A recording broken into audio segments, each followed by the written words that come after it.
Gamhanan labi pang mahait kaysa espada ngadto sa gitabuan sa kalag ug espiritu sa mga lutahan ug sa mga kauyukan ug mutukad sa mga hunahuna ug katuyuan sa kasing-kasing ug sa pananaw sa Dios walay binuhat nga natago hinunuwa ang tanang butang binuksan ug dayag sa mga mata niya kang kinsa magahatag raon niya kitag husay. Okay, magatindog ta, magaambot ta. Amahan mo nga Diyos, niningatak na sa kabuntagon, kami maghahatag sa among mga pagpasalamat, pagdaig ug paghimaya na nagkanimo, tungod sa imong pagkamaayo sa among mga kinabuhi. Bisan man sa matag adlaw, wala ikaw nagakulang kanamo, matinumanon ikaw sa imong mga saad, din among natagamtaman ang imong pagkamaayo, ay imong paghigugma kanamo. O bisan man ining adlaw nga din kami nagkakatigom aron sa pagsimba kanimo sa espiritu sa kamatuoran sa gihapon among nabati ang imong balaan nga presensya duol kanamo na nagauban kanamo. Uban ni kami sa among pagtuon sa imong pulong karon. Wala kami mamahimo Father God sa among kaugalingon nga kahimuan. Busa among ginatugyan ang tanan ng kanimo. Salamat ikaw magapakaon kanamo sa imong pulong. Salamat sa imong pag-uban kanamo through the teaching ministry of God the Holy Spirit. Kining tanan akong ginatugyan, ginapasalamatan nga madawat, pinagi lamang sa pangalan ni Kristo Jesus. Amen. Okay, mga lingkod ang tanan. Well, nakapaghapon kita na sangit kita dinhi sa kinabuhi ni David o kinabuhi ni Solomon sa Matthew. Mao kanang giingon sa uban nga mga magtutudlo nga ang usa ka bersikulo usa ka bulan nilang tudlo. Just one verse, no? O just remember nga sa verse 7 pa lang sa Matthew, verse 6 and verse 7, nikaw na siguro kita bulan, no? And by now, we are still in the life of Solomon. Sa verse 7, no? We are still in the life of Solomon. O dinhi na kita karon sa gitawag na to 7 substitutes, no? Ato nakita si Haring Solomon, nagsugod siya sa iyang kinabuhi nga diin espirituhanon. Sa human nga iyahang napanunod ang gitawag na to o gingharian sa iyang papa nga si Haring David, and then nagsugod siya sa paghari nga diin prosperous, nagsugod siya sa iyang paghari nga spiritual, o gatong nakita nagkinabuhi siya nga malipayon. Apan nakita karon diri sa negative side sa kinabuhi ni Haring Solomon. O in fact, ako kining ginaseries, giapil na ko sa atong Bible studies kada Huwebes para matuloy-tuloy siya, no? O karon naa kita sa 7 substitutes, which is sa life ni Solomon ang iyang gibuhat mao nga ning kuan na siya, ning liso na siya gikan sa pagka-espirituhanon miadto na siya sa pagkakalimutanon. Now dili garantiya, no, nga nagiging matured ka nga dili ka pwedeng mahimong karnal. Si David nahimong karnal, but he is a great believer. Solomon also was a great believer sa pagsugod niya sa iyang gingharian, pero later sa iyang kinabuhi ningadto gyapon siya sa carnality. And in fact, din hinakita karon sa 7 substitutes nga diin mao kining ginapangita na ni Solomon sa iyang kinabuhi, no? Dili pa tong atong milabay atong natun-an tong iyang pagkakalimutanon nga diin gusto na niya ma-entertain ang iyang mata pinagi sa pagtan-aw sa mga animals nga iyang nagustuhan. And I know that some of you animal lovers, no? Uban sa tuwa gusto tag mga animals, no? Ako bird lovers gyud ko. So mo nang sahib kapila ko nag-attend nga nagbuhi og kanang langgam pero mamatay man gud, no? Pero yes. Pero yes, ganahan din ko sa bird, no? Ganahan ko sa bird. Ang uban ay lahat ring, ang uban ay rock, ang uban bitin, no? So iyahita ka nang nagustuhan, no? Si iba kay bitin man ang iyaha, no? So mora po naglingla sa iyaha. Ang katong bitin nga iyang binuhi, no? Now, mo ka nang hitabo kang Haring Solomon. So dito kita karon sa the 7 substitutes. Gikambyo na niya ang iyang pagka-espirituhanon nga kinabuhi ngadto sa kalibutanon nga kinabuhi. Now, just remember, from inner happiness ning ato sa carnality, dito na siya sa gitawag na to divine discipline or miserable life. Nagiging miserable ang kinabuhi ni Haring Solomon. As Solomon turned away from the Lord, just remember that, as Solomon turned away from the Lord. Nakita nato tong sa una niyang statement, nga grabe niyang hagit sa mga katauhan, nga ato yung alagaran ang atong buhi ng Diyos. Ato yung alagaran siya nga may kalipay, pero natingala kita diri sa tumoy, wala na, naghinahinay na siya palayo si Ginoo. Ako kung akong hinunduman akong kinabuhi, yes na po'y panahon nga nagpalayo ko, no? At the age of 17, naluwas ko, then nangalagad si Ginoo, na yung mga downfall, pero kabalik yun, no? At least kabalik, no? Siguro, kung imo pong tanawan ng imong kaugalingon, murag ginana po, no? Na po mga downfall sa atong mga spiritual life. Now, mo kining kinabuhi ni Haring Solomon. As Solomon turned away from the Lord, a great emptiness came into his life. Nagsugod na ang katong ka-empty, no? Murag dili na siya natagbaw sa iyong kinabuhi. Sinugdanan pa lang ganina, no? Here begins the sad account of Solomon's quest to fill the spiritual void through 7 substitutes. Ngita na siya kanang kapuli. Kaya nga naman, nagiging dissatisfied na siya. So he was searching for something different, something new and exotic. Ano gusto niya, no? Exotic. Some fountain of youth. Nakabantay mo atong si Ponce de Leon nga natudlo na ko sa The Unfailing Love of God. So, napil na siya pangunahuna ka na nga kasi kini si Ponce de Leon manggod iyang nakita na importante gyud sa tao nga kung pwede dili mamatay, kung pwede magpabilin nga batanon. Mao nay advocacy ni Ponce de Leon sa 15th century na siya, pero patay gyud siya ay napabay Ponce de Leon ron nga atong nakita ang advocator sa Fountain of Youth, wala, patay gyud. So iyang una-una nga gusto niya nga kamo unta magpabilin nga batanon, magpabilin nga himsog, dili matigulang ug dili na magkasakit ug dili na mamatay kung pwede lang, no? Pero mahitabo ba na failure si Ponce de Leon? Wa gina mahitabo sa kinabuhi ni Ponce de Leon. Now, sa sama sa kinabuhi ni Solomon, nagapangandoy siya kung pwede lang magpabilin siyang bata, magpabilin siyang himsog. Dili pareha karon ba nga magkiyang-kiyang naglakaw, no? Magtakilid naglakaw. Ikaw kung butana, no? So, muna ang pangandoy na ni Haring Solomon. Murag dili na siya makadawat sa iyang kinabuhi o unsa, no? Kaya ang pinaka-importante mo sa itong kinabuhi yun, sa dihang mag-mature ta, makadawat ta, bisag unsay mahitabo sa itong kinabuhi.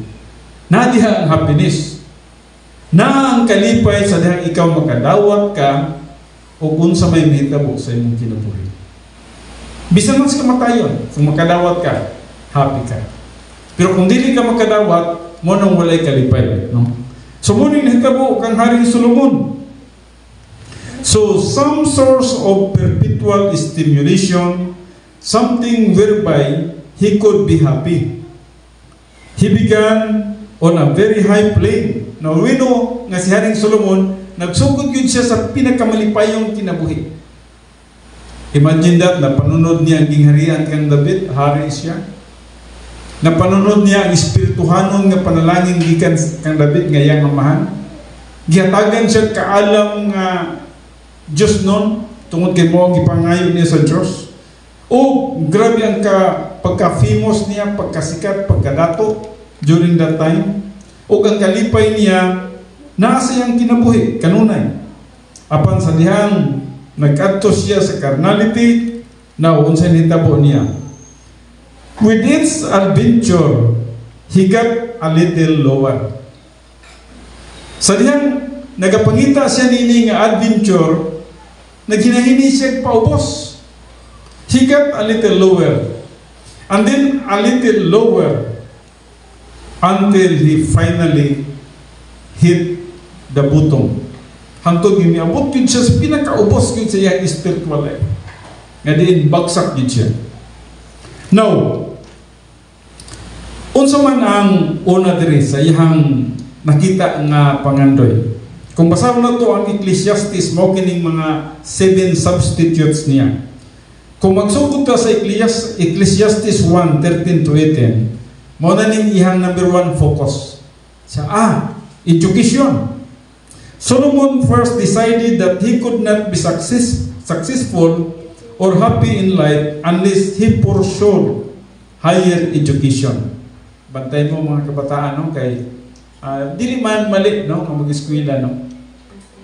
Pero kung ang imong pag-eskwela dili lagi nimo ka partner ang Dios, wala nimo gihimong opportunity ang imong pag-eskwela nga mahimaya ang Dios, mag-suffer ka.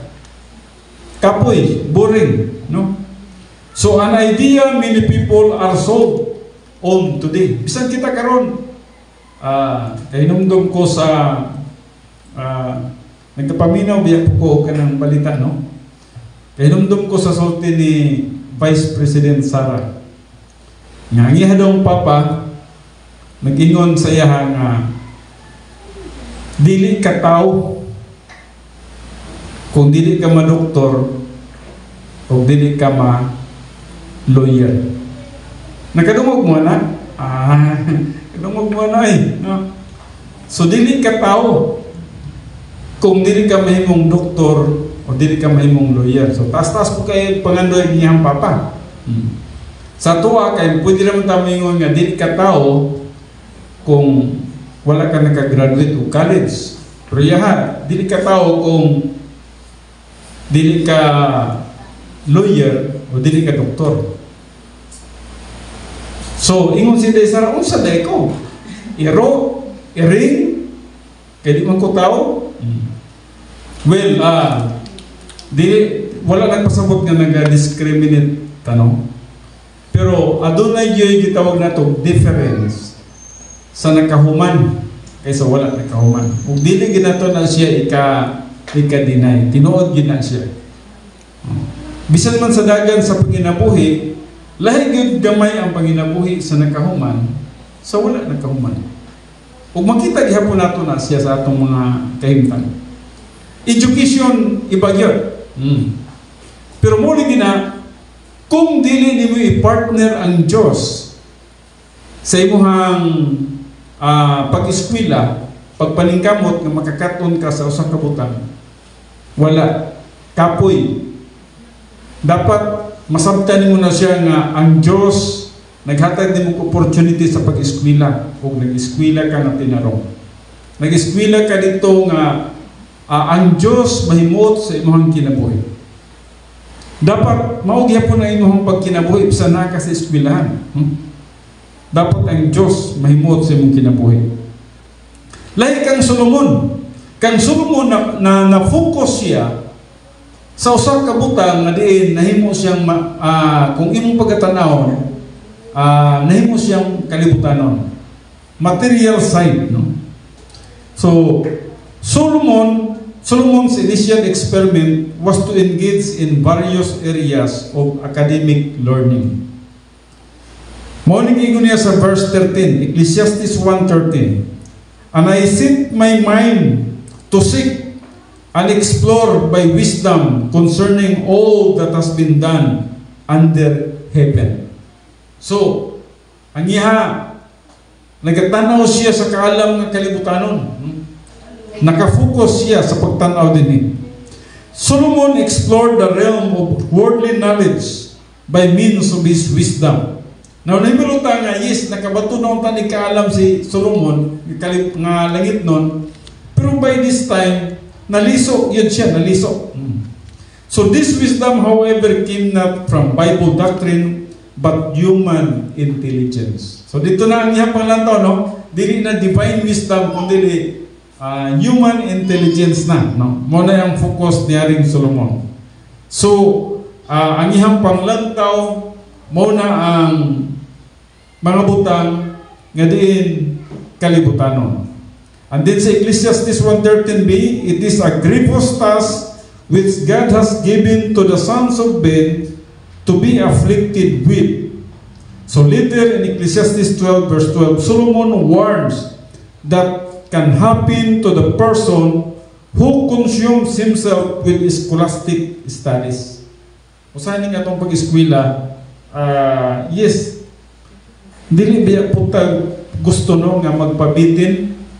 Siguro sa inyong pag-eskwela, kung nagtinarong mo eskwela, gusto ba yan nato nga mo excel punta? No? Usahay, mali ang atong motivation. Imbis ang atong motivation unta nga learning, makakatunta, ba't usahay arrogance, no? Tama ba ta? Tama, no? Usahay ang ato nga labi bread yan ang gamay, gusto nang tumulaw ta siya, no? So yun na natong kinabuhi. So na-focus si Solomon din nga area. So he works out. Musin hitabo. Kapoy siya. Kapoy ni manginabuhi ka nga walay Diyos. Kapoy ni manginabuhi ta nga dili ka partner ang Diyos. Kapoy ka. Ako ang akong education sa muna is kung man lang. Ambot kung mutuo ba mo, daklit lang yun. Kaya na ako sa ministry, pag na ako na yung opportunity, eskwela, pag wala, nanapod sa ministry, ito napod may asa ni, balot sa Rangani, ito napod may Jinsan, Cotabato, Coronadal, Isulan, Bukidnon, pagbakanti na po, eskwela na po. Perti yung perting ug sa kwan pa hanok kayo ang akong education 9 years 9 years ko ha 9 years tama na mag 9 years in college naputol pa yun sa dihang na minyo ko kay pagkaminyo na ko nang ko'y kulang 1 semester di assign naman po ng buhon di, wala po yung eskwela. Pag abot ng buhon niya na, eskwela ko nito, waman, dili credited ang mga subjects. Mubalik mo kong si Kanyer. Iko na, naunsa na ni, imbis one semester na like ulang na ko, mag si Kanyer na hinong ko. Pwede na lang ko. Asay na po may Surigao. Dito na po, try kong enroll dito, pagkita o ka nang na-credited ng mga subjects, wala gyapon, balik gyapon ko si Kanyer. Ang ko, dili ko. Muli na lang yung minig Davao, tiwaso na ko ng 1 semester nga kurang na ko. Timing to, kaulit ng Davao, pag uli na kong Davao, gitiwas na ko ang akong eskwela. Tinuod, 1 semester na lang yun ang kulang, pero nadugangan o 2 ka subjects, tungod kay dugay lagi kayo makabalik ang eskwela, na ibagong subjects nga miyabot. So na yung 1 semester o 1 summer. Pero nagkahuman na yan. No? Pero, I do not know kung mutuo mo nga priority na ko ang education. Gusto na ko ang education, pero dili na ko priority kayo. Ministry ang ako, na ako sa ministry. Pero gigrant man gihapon sa Ginoo, Nahuman magyapon ako ang education, no? But mo na kinahanglan kabahin ang Diyos. Dapat apil ang Diyos sa atong pag-eskwela. Alam ka ninyo ng mga estudyante, kinahanglan i-apil ninyo kinsya. And yet, si Solomon, diri siya. Solomon reflected on various academic achievements. And while there was profit in mental exercise, he realized his soul was filled emptiness and in lack of hot air. Lahi ang kahingkan ni Haring Solomon, murag iyang unahuna, murag naputo naman ko ini sa init nga hangin. Murag naidako kayong kakulangan sa iyang kinabuhi. So Solomon now reveal a few more details of his academic experience and the intellectual heights to which he rose. Sa Ecclesiastes 1:15-16, nagaingon din what is crooked cannot be straightened, and what is lacking cannot be counted. I said to myself, behold, I have magnified and increased wisdom, and that is human understanding, more than all who were over Jerusalem before me. And my mind has observed a wealth of wisdom and knowledge. So, muning nahitabo kang Haring Solomon. Pero, atong nakita, he is unhappy. Dili siya malipayon. Striving after the wind. Murag para sa iya, mura lang kung nagapaningkamot nga nagsakgaw sa hangin, pero pagsakgaw na to sa hangin, walay nadakpan. Now, sulay daw niyo sakdaw ang hangin, bidakpa daw niyong hangin. Sulay daw niyo yung kamot, pagdakop ang hangin, naba mo pag-angan yung naba mo'y madakpan. Wala. Ugmaw ka nang na-experience ni Solomon. Murag sama lang daw siya sa nagdakop sa hangin, pag-angan niya, wa siya nadakpan. Sa iyang pagpaningkamot, bisan kung saan niya pagpaningkamot, empty ang sa sunod sa iyong kinabuhi. Walay tinuod nga katagbawan sa sunod sa iyong kinabuhi. Mao ka nang nahitabo ni Haring Solomon. So, dinhi ato nakita, there is nothing inherently wrong with pursuing education to the highest level. Wala may mali niya na, no? Education offers many wonderful advantages. An academic training is essential in many professions. We need to educate ourselves, no? That being said, education is not a solution to personal confusion and discontentment, nor is it a guarantee of finding one's needs in life. No? Kaya mo ba una-una, magiging komportable ka na nakay position, na nakay employment, murag nindot na imong kinabuhi. But in reality, kung naman lang ihapoy, gitawag na itong emptiness, wala ihapon. So educated people can be just as miserable as uneducated people. Just remember that. Pwede kang educated, nga ang imong kinabuhi sama sa uneducated. Pwede kang yes, siguro dindot ang imong profession, pero dili ka happy, no? Pwede. Pwede. Kasi dili mo ma-convert ang genuine happiness sa imong profession kung dili ka spiritual. There is no alternative with regards to spirituality. Dapat dinha gidunta mabutang atong kinabuhi. So scholarly studies have yet to provide anyone with inner peace, happiness, or spiritual blessings. Nagtuo ba ka? Nga siguro wapo ang imong eskwelahan,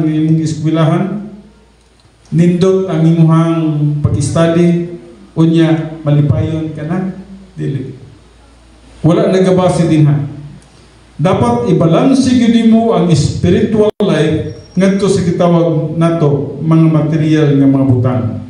So even worse, the inculcations of false ideas and anthropocentric concepts can corrupt a soul, not steep in divine viewpoint. Bisag unsa man kataas sa imong profession, bisag sa kataas sa imong nabot, bisan man sa imong mga ligdong ng mga ideas, kung dili ka espirituhanon sa gihapon, dili nimo matagamtaman ang inner happiness. When the believer substitutes education for spiritual in all of his academic life, Solomon did not find the happiness he sought, for he had left God out. Dili nimo makita ang tinuod nga kalipay diya sa education. Dapat naagid ang Diyos. Dapat kabahin ang Diyos. His anguish actually depend because in much human wisdom, there is much grief, and increasing knowledge results in increasing pain. Ecclesiastes 1:18, isulti niya ni sa Ecclesiastes gyapon. Nawan hita sa ikaduha. Ikaduha nga substitute ni Haring Solomon. Ani siya, dagan siya sa pleasure. Pleasure, lipay-lipay na siya sa Ecclesiastes 2 ta. Nawatong basahon ang Ecclesiastes kay nindot ni nga mabasa nato. Yun sa ni pagsulat ni Haring Solomon. Sa Ecclesiastes chapter 2, verse 1 to 11. Kita niya, no? Dili daw siya sa paglipay-lipay. Basahon ako sa Cebuano. Cebuano ha? Nag-ingon siya din ako mingon sulod sa akong kasing-kasing. O mari ka karon, sulayan ko ikaw sa kasadya. Busa, pagpahimulos sa kalipayan. O ganiya karon kiniusab kakawangan man. So, siya magpahimulos siya, maglipay-lipay siya. Pero yung nakita, kawang. Kakawangan lang yapon. Verse 2. Ako mingon mahitungod sa hudyaka, kini binuwang man. O mahitungod sa kasadya, unsa man ang nahimo nini. 3. Gisusi ko sa sulod sa akong kasing-kasing, kung unsaon ang paglingaw sa akong unod, uban sa bino, o akong kasing-kasing nagamando papakanako, uban ang kaalam, o kung unsaon ang pagpahimulos sa binuang, hangtod nga akong makita kung yun sa katong maayo, alang sa mga anak nga lalaki, o sa mga tao nga ilang pagabuhaton, ilalom sa langit, sa tanang mga adlaw sa ilang kinabuhi.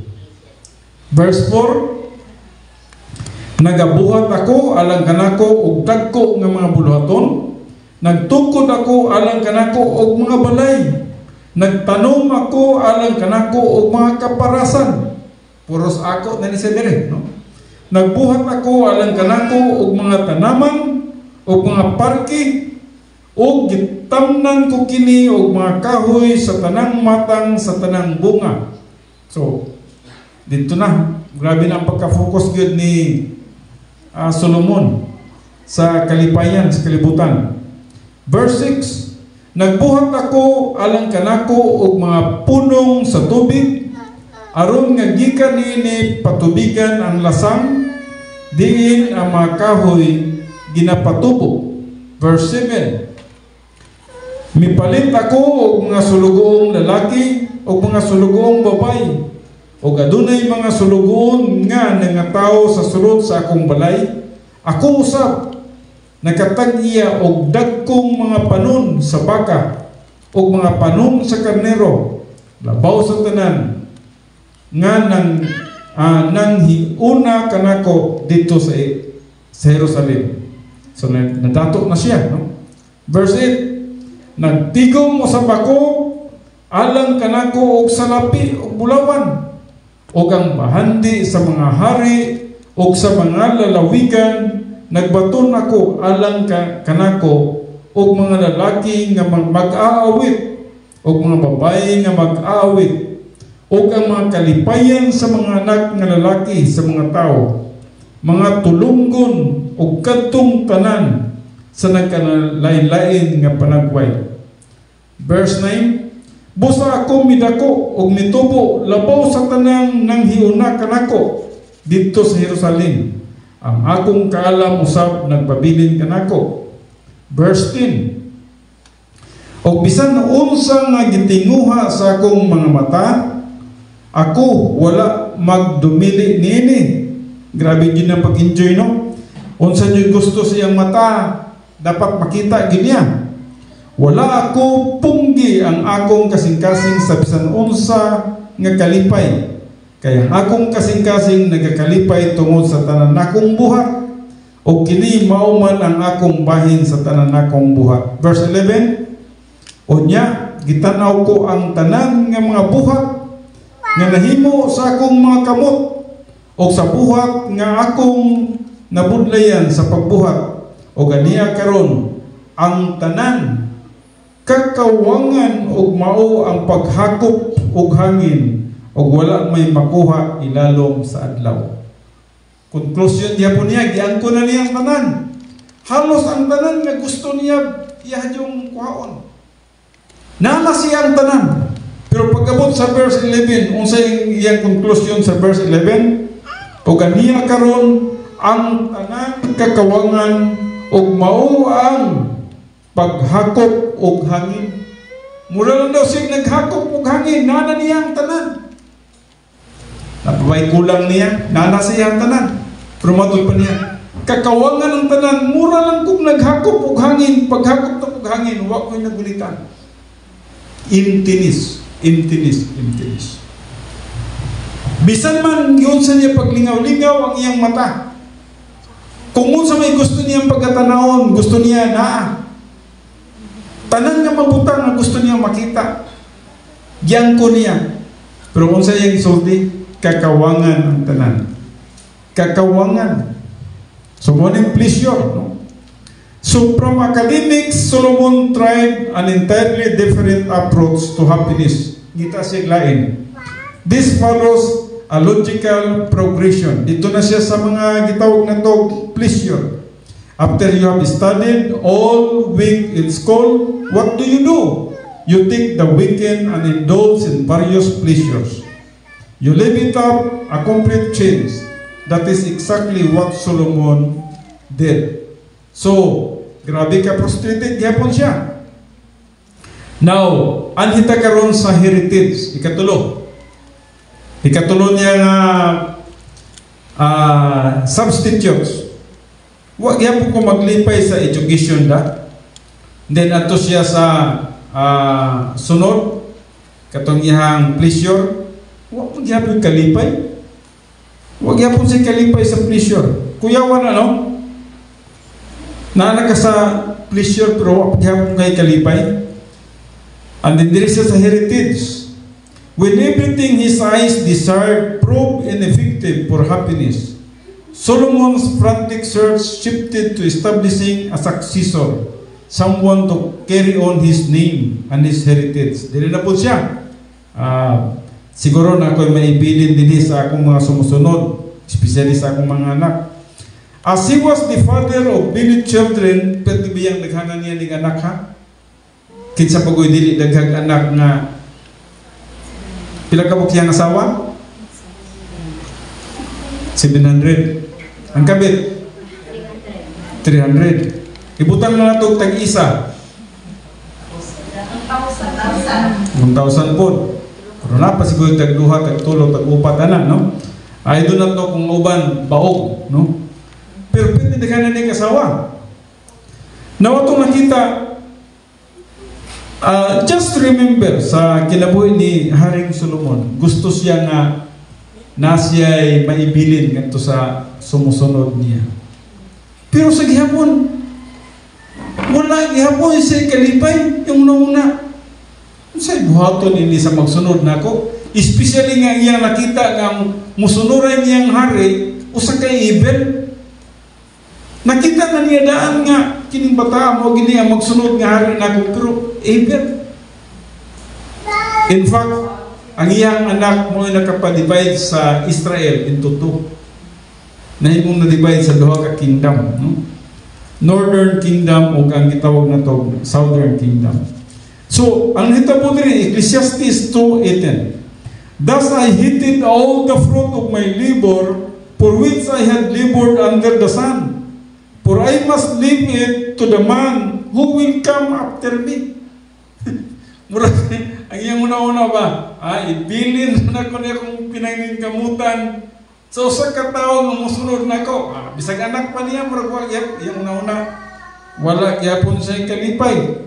Now, sa Bisaya, ato nang basahon, yun sa niya pagsulti direct. Murag limpyo mo kayo sa Bisaya kung akong binisayo, no? So, sa Binisaya, nagayon siya. O gidungtan ko ang tanan na akong buhat nga akong nahimo ilalom sa adlaw. Sanglit kinahanglan nga ibilin ko kini sa tao nga mupuli kanako. So, pagkanin ka puli, ang mupuli niya, murag frustrated na siya, no? Murag dili na niya madawat. Solomon had amassed incredible wealth and power, built all these wonderful monuments, but now he hated them because his heritage would belong to his children. The embittered king lamented, "He will have control over all the fruit of my labor, for which I have labored by acting wisely. This too is vanity." In verse 19, this too is vanity. So, muna yung diskutan. O kinsay nasayod kung kinsa maubay usa ka tao nga manggialamon kun usa ka buang-buang.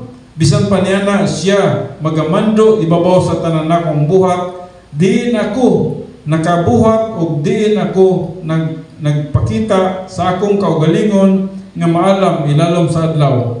Kini usab kakawangan man. Now just remember ang Ecclesiastes na sulat ni Solomon kini siya.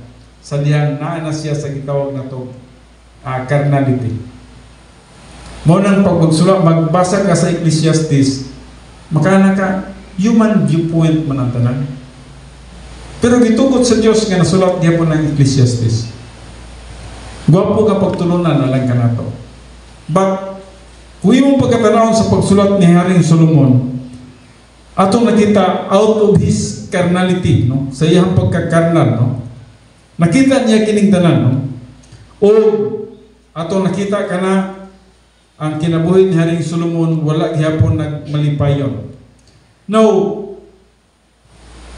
sa kadaghan sa iyang asawa, kini pa gyud ang nahimo nga nagsunod niya nga hari, si Rehoboam. Now, kinsang anak si Rehoboam, sa kadaghan siyang asawa, guess na mo, kinsa siya nga, sa asa siya nga asawa na nakuha si Rehoboam. Namoy idea? Pero tindaghanang mo kasawa no, naglibog yun mo. No? Well, nakuha siya sa Ammonites nga asawa ni, nakuha siya sa Ammonites. No? Kasi, nagakulikta manggod siya, kasagaran mga anak sa hari ang ginasawa ni Haring Solomon. Hari sa Ammon, anak sa hari sa Ammon, sa Edom, sa Moab, sa Egypt, sa Sheba, Midian, bisag asa ng mga naihari. Grabe siya, koleksyon siya. Koleksyon siya o mga babae. Now, dinhi kinining gawa si Rehoboam sa iyang asawa nga Ammonites, nga ang pangalan si Naama. Siguro, na may word nga Naaman. No? Dali rin memorize ang Naaman. Ang iyan na ama. So, ninglabas si Rehoboam. Pero, siya ang nahimong successor nga nakita na nga evil gid bataan ni. Siya ang nahimong successor kasi sa unang panahon, kung kinsa tong great, kinsa tong murag himsog, kinsa tong isog, murag himuon man gud nilang leader. So, ato nakita, wala nagabase sa spirituality. Okay na itong kang David, kaya ang Diyos mipili kay David, no? Pero din karon ang mga hari ron, ato nakita, masunod magid ang ilang anak, bisang pag dili gusto sa ilang kingdom. Kung anak sila sa hari, mo naging manununod nga hari. So, kini si Rehoboam, nahimong nagsunod ngadto kang Solomon. Anyis tama si Solomon. Say, useless ang ako mga gibuhat tanan, ang ako tanang gibuhat under the heat of the sun, ihatag rin ako sa musunod. Evil man siya, or good. Pero dito napasa kang Rehoboam. Ang King Rehoboam forsook the counsel of the elders. Imagine that. Tanawan yung kinabuhi ni Rehoboam. Dili maminaw siya sa mga advice o mga tudlo sa mga elders. O sana niya na. Gikan siyang amahan.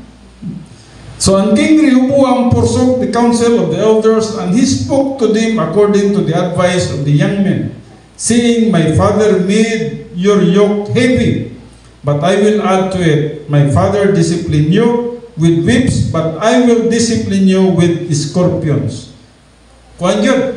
Kung ibig yung tanawon, buang-buang ginintawahan na siguro, murag lahig gini siya kay ayan disiplina, matupan niya, My father discipline you with whips, but I will discipline you with scorpions. Ano sa mga scorpions? Tanga. Torture. Torture mong tagin mo. No? So, in 926 BC, the United Monarchy of Israel became two entities. So, muning hitabo sa 2 Chronicles 10 to 36. 10 tribes led by their future king, Rehoboam, broke off in revolt and became the northern kingdom called Israel or Ephraim. Now, lahi ni si Jeroboam o si Rehoboam ha. Ang anak ni Solomon si Rehoboam. Kini si Jeroboam, lahi ni siya. Morning gusto unta na mupapatay kang Haring Solomon. Sa diyang si Solomon pang hari.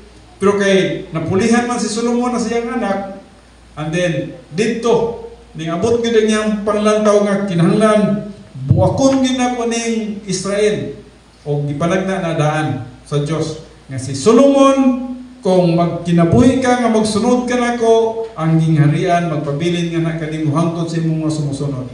Pero kung dili ka kung mobiya ka kanako, gision ko kining imong gingharian. Tinuod yun sa panahon nga ato nakita naliso ang pangunahunan ni Solomon ngadto sa pagkakalibutannon, dito nasunod sa iyang anak na si Rehoboam, o dito napikas gyud ang Israel. Na-divide into two. No? Ato nakita din ha, ang northern kingdom giharian ni Jeroboam. Ang southern kingdom mortong nagpabilin sa iya kan Rehoboam. Ang iya duha lang iya ka tribes. Ang kang Judah lang iya o kang Simeon. Pero ang 10 tribes na belongs kang Jeroboam. So muning nitabo, 10 tribes led by the future king Jeroboam broke off in revolt and became the northern kingdom called Israel or Ephraim. Rehoboam retained rule over the two remaining tribes, Judah and Benjamin, which became the southern kingdom of Judah. Both kingdoms were doomed in 721 BC. The apostate northern kingdom came under the divine judgment, being utterly vanquished and destroyed by the invading Assyrian army led by Sargon the Second sa 2 Kings 17 o bisa man sa Isaiah 10:5-6. So nailog ni sila sa Assyrian sa tuig 721 BC. A little over 100 years, 100 years ang milabay.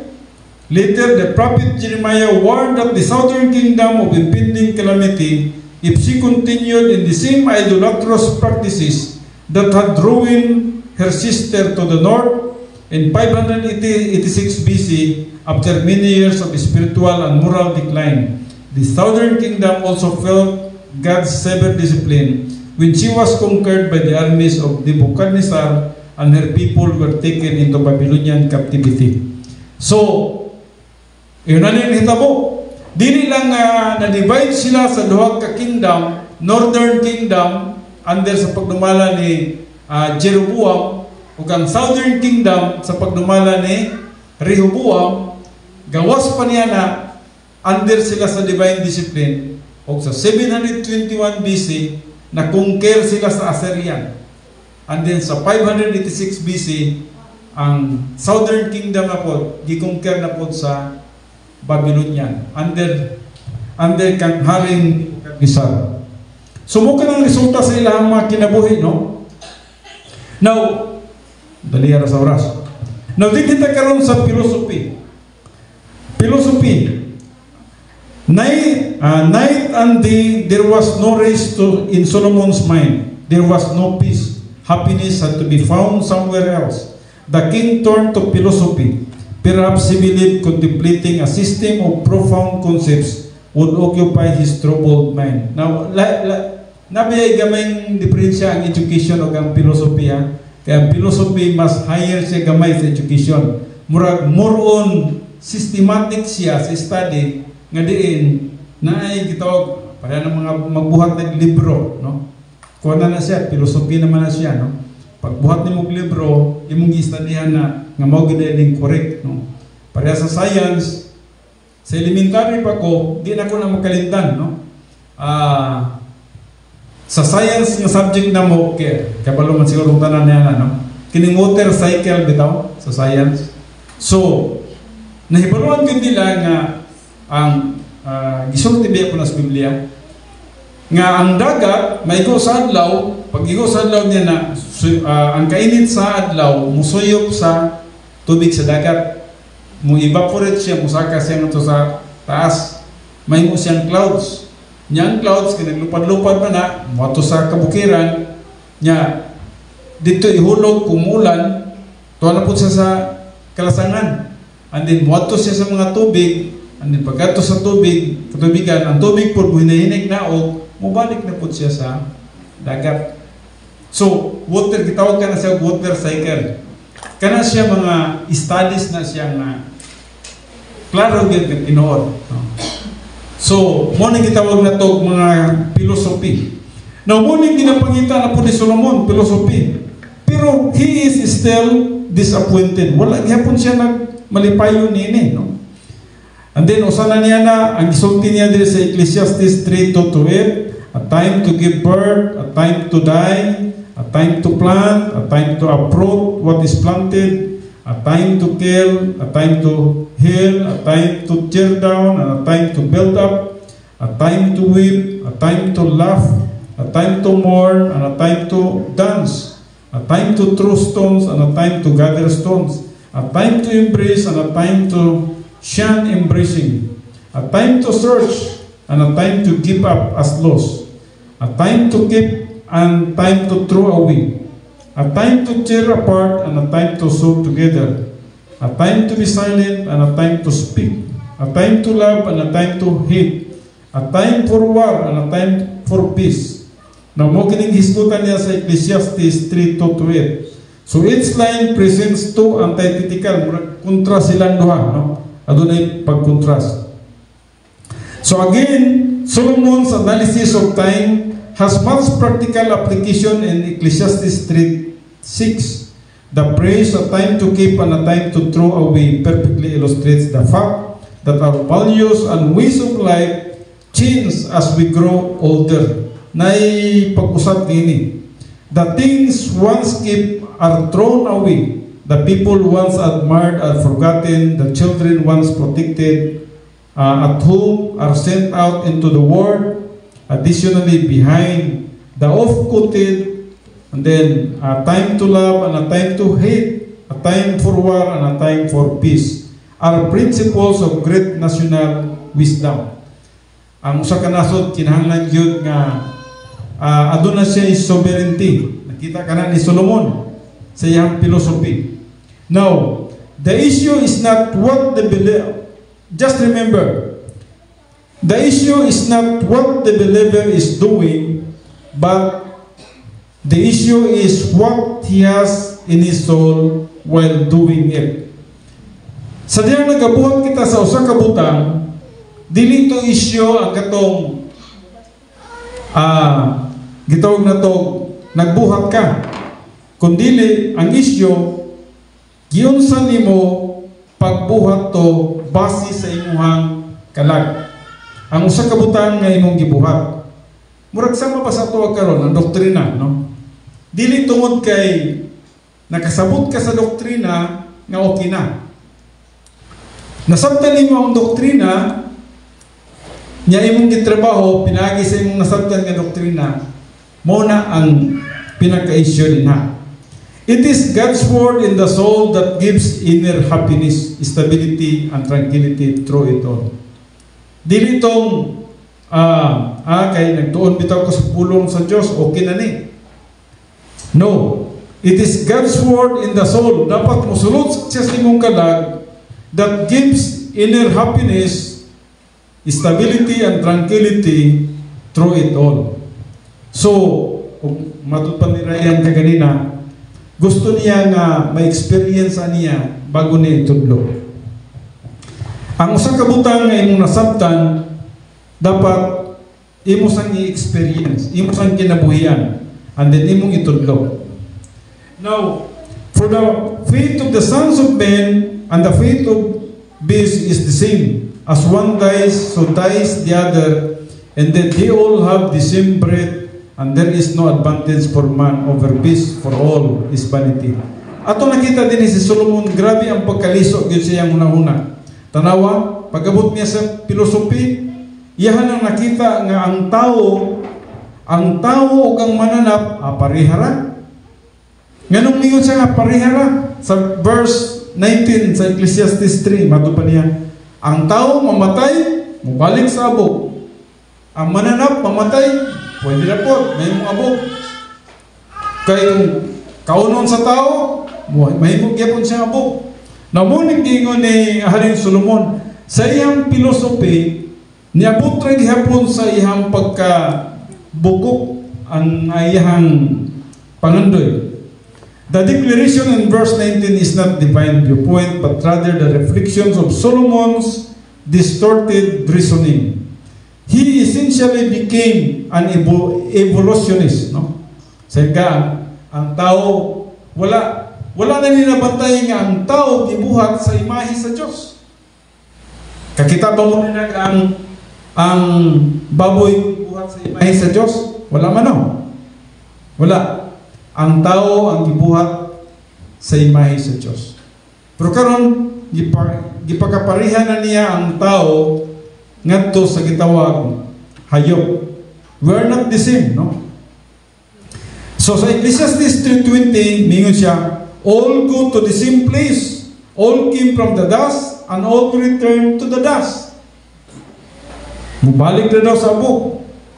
This is a common understanding among those who see humans as just as higher as animal. Kay nabi nagatudlo din mamugin nila pagtulunan sa philosophy nga ang tao daw mo siya pinaka highest form sa animal. Di ba mo na itong katunan sa atong eskwela, no? Highest form of animals. But just remember that we are created in the image of God. Animals were not created in the image of God, no? But we are created in the image of God. So, sa Ecclesiastes 3:21, who knows that the breath of man ascends upward and the breath of the beast descends downward to the earth. So, sa Bisaya pa, sa 3:21, kinsabay nasayod sa espiritu sa tao kung kana musaka ba sa itaas, o ang espiritu sa mananap kung kana manaog ba padulong sa yuta. Question na si Solomon, no? Now, still contemplating the fate of man and beast, no? Atong nakita si Solomon, nagkadaot-daot na yun ang iyang mga panglantaw. Ang iyang pagsabot, nahimo siyang humanism, a philosophy relying strictly on human achievement, reason, and intellect, gives central importance to man instead of God. The secular humanist believes that man himself, independent of God, can solve the problem of the world in which he lives, and ultimately institute a human utopia. Denying the grace of God and divine revelation, the thinking inherent humanism is arrogance. Anita si kaunom, akong tiwaso na lang siya. Ay kaunom niya nga substitute is money. Focus is kwarta, Ecclesiastes 5:10. So without Now, he who loves money will not be satisfied with money, nor he who loves abundance with its income. This too is vanity. So, kwarta na po siya. Pagkabot sa kwarta, mato pa niya. Bisang pagmaangkon ang tanan, wa gid hapoy kapusdanan ning tanan. Money did not bring Solomon happiness, because the almighty dollar in itself cannot bring anyone happiness. So, nakita gyapon ni Solomon, naanan ako ang tanan, wala gihapoy kahimuan kini siya. So, in contrast, the believer with capacity from Bible doctrine has the ability to truly appreciate and enjoy the benefits of money. His faithful intake of the Word of God gives him the stability and contentment of soul, not dependent upon his material possessions. So happiness is not dependent on material possessions and money, but it depends upon how our spiritual life and how our fellowship with God nagapadayon. So there is grievous evil which I have seen under the sun, riches being hoarded by their owner to his heart. When those riches were lost through a bad investment, and he had fathered a son, then there was nothing to support him, as he had come naked from his mother's womb, so will he return as he came. He will take nothing from the fruit of his labor that he can carry in his hand. So grabe ang pagka-frustrated ni Solomon. Matod pa niya, well, wala yapoy may tabo ang kwarta. Now, bisan man diri sa Ecclesiastes 7, kining reputation, yapong gisulayan ang reputation. Kining sa Ecclesiastes 7 verse 1, a good name is better than a good ointment. Murag iyang gingon nga, kung wapo ang pangalan, kung wapo ang akong gitawag akong pagdala sa mga tao, musikat ko. So what does this mean?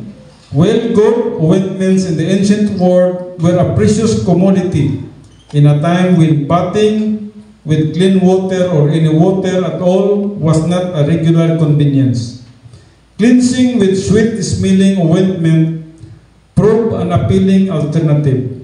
The most fragrant oils made of costly ingredients imported from remote lands were often limited to the very rich. Individual wealthy enough to wear this exotic fragrance become quite attractive to the rest of society. Now, ato nakita din ni Solomon's probably give money to outstanding charities, establish a fund at several prominent schools, and put up plaques bearing his name, but when making a name for himself did not produce the happiness he desired. So, ato nakita sa kinabuhi Solomon sa siguro reputation. Kinahanglan gwapo akong pangalan. Pero bisan pa niya na nakita ni Solomon, nag-exert siya effort, siguro nagapanghatag siya og mga kwarta ngadto sa mga nagkinahanglan, pero pagabot sa unahan gyapon, nakita niya wala gihapoy kapusdanan ang tanan. Ang katapusan niyang substitute mo na ning sexual life. Siguro naghabalo na mo sa kinabuhi ni Haring Solomon sa Ecclesiastes 7:26 to 29. Now, itong nakita din sa Ecclesiastes 7:26 to 29, mo kini ang paghisgot mahitungod sa iyang paghandom sa pagpakighilawas, and especially in 1 King 11:3. Diri sa 1 King 11:3, diri gi-mention ang katong daghan kay niyang asawa. 1 King verse 11 verse 3. Nga og siya may 7 kagatos ka mga asawa nga prinsesa ug 3 kagatos ka mga puyo-puyo ug ang iyang mga asawa nakapaliso sa iyang kasing-kasing. So, nag-enjoy siya. Iyang una-una, kini na siguro ang magkapatagbaw kaniya. So, at some point, he began to collect women traveling throughout Israel and beyond to track down and claim the most attractive and the exotic females. Nang anong kitawag sa exotic females, no? Hilig siya o kanang mga langyaw. langyaw nga mga babae. Ito mga anak sa hari sa Egypt, anak sa hari sa Amon, anak sa Edom, o katong iyahang na asawa nga na ama nga diin dito ning gawas si Rehoboam. Hilig siya kanang langyaw, mga langyaw nga mga babae. Now, atong nakita ang pangutana sa usa ka libo ka babae I do not know murag para sa ko pwedeng lisura naglisod din ko maintain sa usa, no? Ambot, no? Naglisod gani ko paglipay sa usa kalibo pwedeng lisura gyud na murag ako una-unahan. Ambot.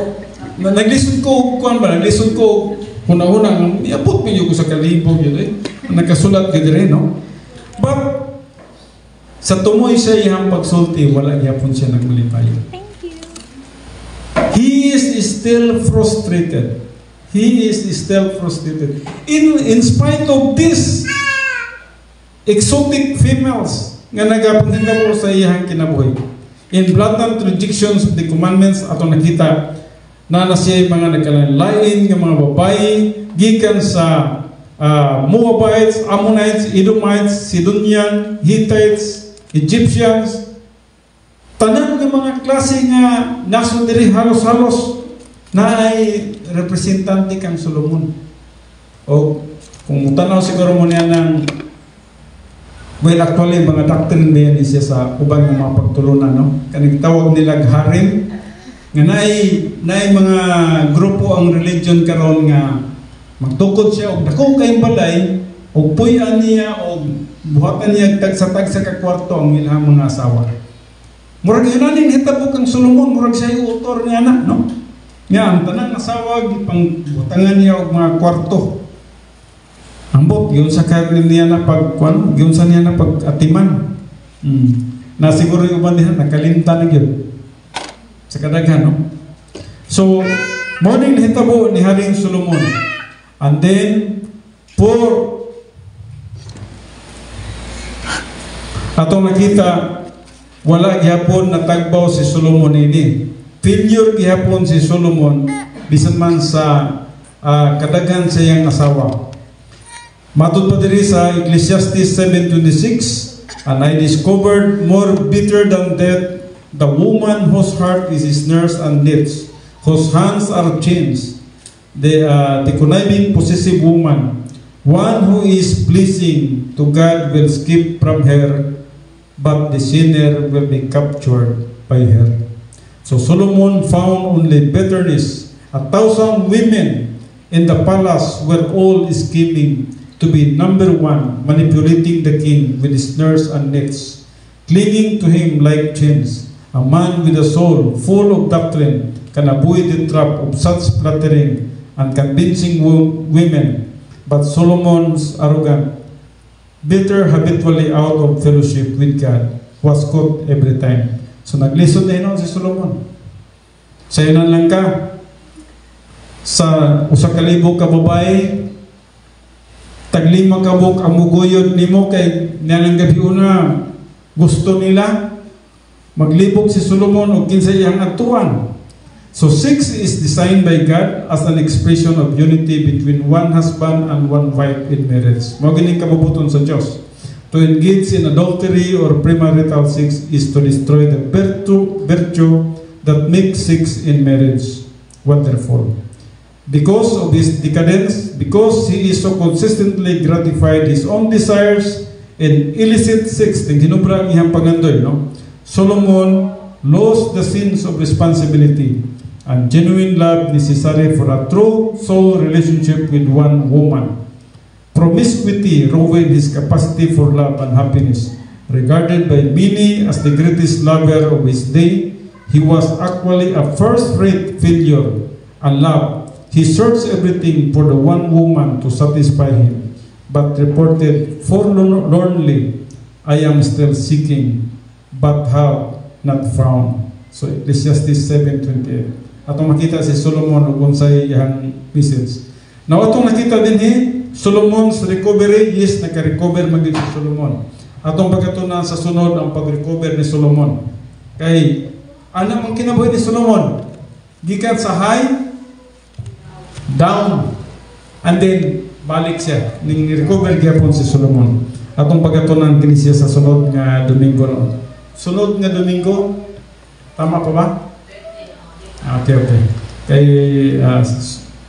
sa 20 si Pastor Tim no. Yes, atong pagkatunan kini sa sunod nga Domingo ang Solomon's recovery. Gwapo ning Solomon's recovery kay nimbalik na pud siya sa pagka-spiritual ug sa iyang pagpakig-fellowship kauban sa Dios.